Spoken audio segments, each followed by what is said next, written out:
Today I wanted to share with you one thing that I see over and over with my homeopathic clients.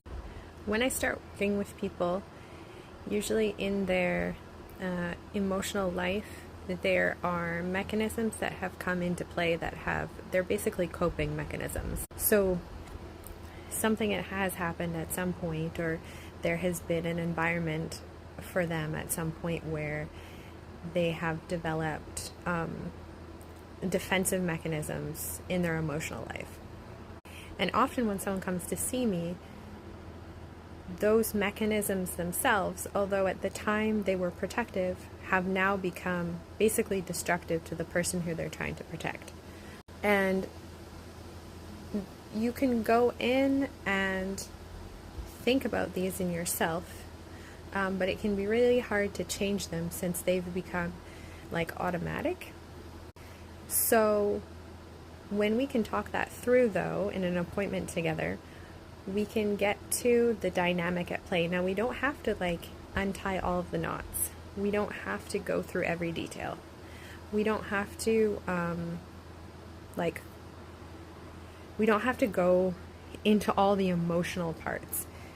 We're looking at the overall dynamic, and it's overall, but it's also underlying.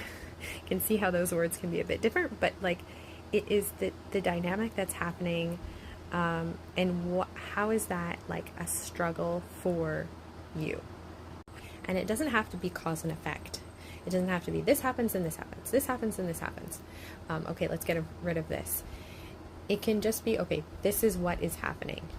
There doesn't have to be a specific reason for it, but we have to know that it's happening, and it's become destructive instead of productive. And once we're able to identify that dynamic, we can get something that matches that and allows your body, mind, basically your emotional programming to release that. And once that gets released, then you have freedom. Then you are able to act in a way that's not automatic. And it's interesting because usually when that happens to people, they say, oh, I feel more like myself. It's like you've released these things that have kind of been artificial version of yourself, or an old version of yourself, and now you get to be the version of yourself that's more authentic, or the version of yourself that you actually are now.